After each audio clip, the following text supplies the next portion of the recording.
day 5. This is the last day of the challenge, and we're talking about social media.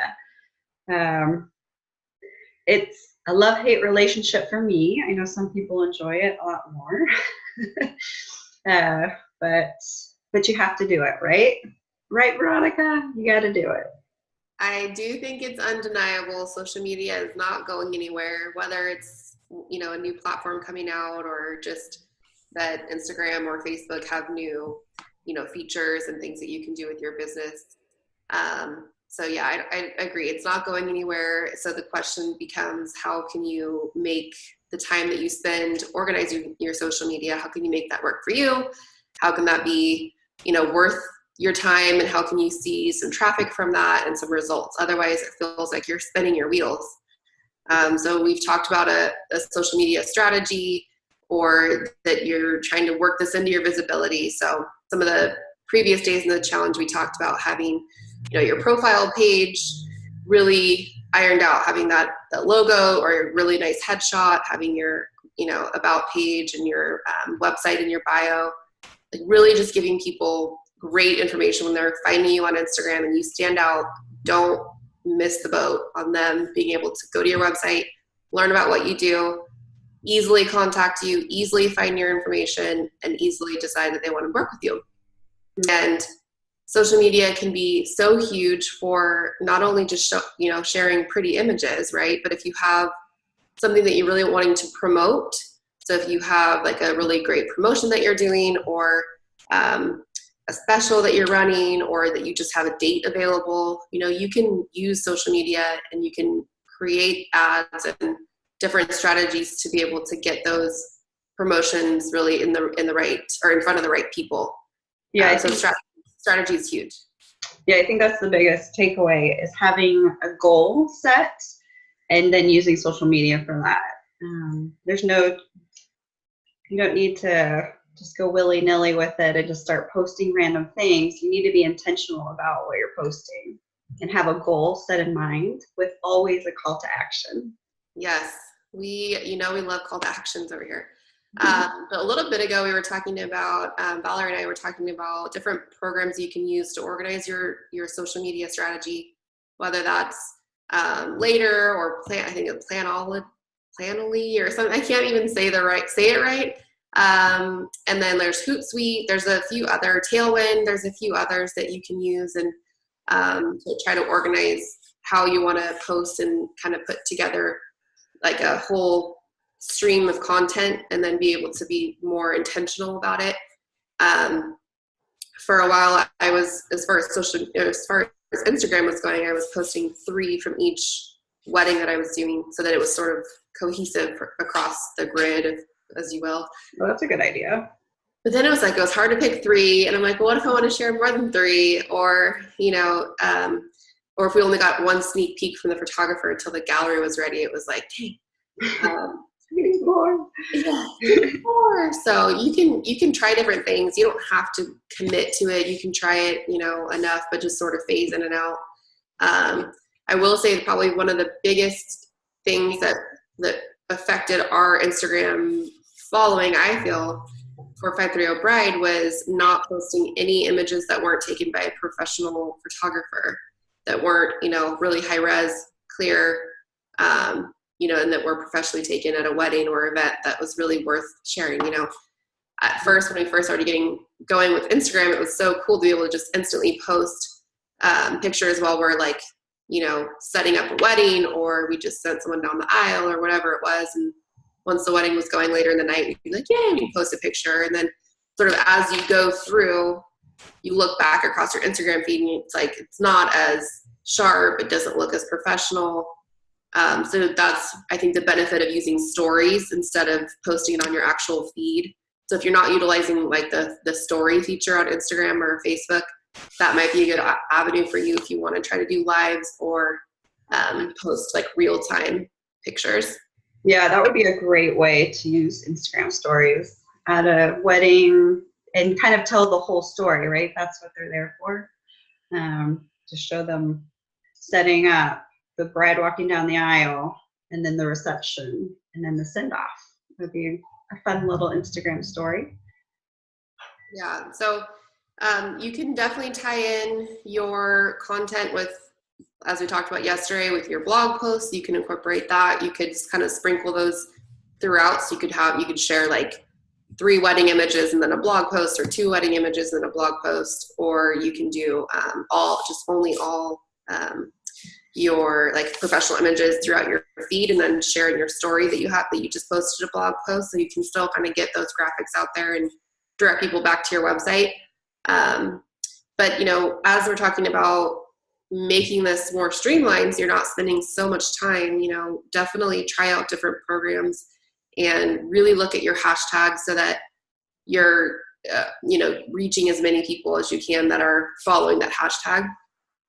So really look at the performance on your insights on your settings in your Instagram, and then Facebook. You can sort of see what posts are getting the most engagement, and that's really helpful. So you can kind of see, are people connecting to the locations that you're posting, or are they really connecting to the story of what your brand is doing? Whenever you show like yourself on a follow Friday or introduction Friday or something, are they really engaged because you're showing your picture on there? So you can definitely see the correlation between what you're posting and what's getting the most engagement. Yeah, through your, you have to be a business page though to see your analytics. So switch over. And yeah, consistency, that's a huge thing. Just need to be consistent. I really like Later. I like Later because it's free. You can post across Pinterest, Facebook, and Instagram. If you want to do more though than that, I think you want to do more than one post a day, you have to go to the pro plan. But it's a great start, and really consistency. Your audience wants to see you be consistent and to see you engage. So we did put together some action items for you on the PDF workbook for the 5-day visibility challenge. So on day 5 there for social media, we have some action items for you, whether that's uploading a profile pic to both Facebook and Instagram, and also Pinterest. Make sure that all your pages are linked to your website, and then check out some of those different programs that might help you, or apps that might help you schedule things out of it. And then I know we had also talked about sharing some of the posts that have been most, like the higher engagement posts for you. So if that was like a blog post that really did well, or a recent post or a pin or something that did really well, you can share that. And then also we listed some resources for you there. So you can check out the social media strategy workbook and the Canva templates, Later, which is a great app, and then the social media image size guide. That one's a big one, because if you are posting images or graphics that are the wrong size, they're not going to come out with great resolution, and they can just not be formatted correctly. So these are just easy little things you can implement to just make it easier for you to post. Yeah, I think Pinterest, a lot of people forget to do their Pinterest profile. I don't know why, but you got to get that one on there. Brides are searching you out. Yeah, we're just busy pinning about what we want our dream kitchen to look like. We forget that this is a business tool, and I didn't have any of that stuff filled out on mine until I watched your video. I didn't have my profile stuff really together, or any keywords, or a good description. And so now, that's been something that I think is important, and I'm going to clean up my act, clean up some of those old boards, and delete all those random things that I pinned. I'm like, why did I pin the peacock wedding in 2011? I don't need that anymore in 2019. So do not delete any boards though. Don't do it. Yeah, archive them, but never delete them, because if you delete them, you'll lose your followers. So if somebody is really interested in that peacock wedding, say you had like 50 million people, if you delete that, then all those followers will go away, and then your content's not going to get recycled like it used to. Yeah. So let's talk about that. So if you have, posts that you've had on social media like Instagram, Facebook, or Pinterest that are no longer cohesive with your brand, you can archive those instead of deleting. Valerie made a good point about when you're trying to clean up your Pinterest act like me, and I have boards from 2011 that I had posted that really don't fit with my brand or with the type of weddings that I really produce anymore.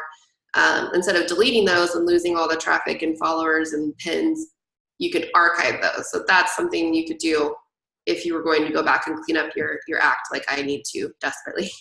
What do you suggest for Instagram? Because my Instagram has some old stuff on there. Do you just leave it? You can archive. You can archive your Instagram. Still get all the the followers and stuff, and it still, I think, keeps that history, but I archive stuff that I don't need.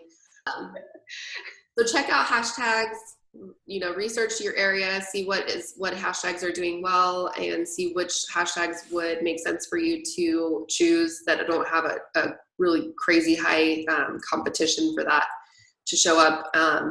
But then also just make sure that you're not using anything that's been overused. And then once you have your strategy up and you're getting your engagement and your following, if that's getting consistently better, then you can start looking for areas that you want to improve on. So if you're doing really well with Pinterest and Instagram, maybe give some love to Facebook, because Facebook, believe it or not, I think it still drives a lot of traffic. But like we said, check out your analytics for your website, see where your traffic is coming from. And then if you had to pick an app that was going to help you increase engagement for that, platform that maybe isn't performing that well, then you can decide if it's worth it to invest in a monthly fee or, a program that is going to help you post more consistently. Exactly. And we added some things in the workbook, just a few exercises to do. So it's day 5, we're done, but you can still continue working on your own and really hone into your social media. Would we, with the challenge ending, we would love for everyone to post their social media handle, if it's Instagram or Facebook that you'd like others to follow. We would love to follow you as well and cheer you on, and for everyone just to stay connected. And if you have any questions that you didn't see answered in the 5-day challenge that you'd like addressed or you need a little bit more help with, definitely feel free to post that in the group or direct message us. And we would be happy to help you out with that and to make sure that you really benefit the most from the 5-day challenge.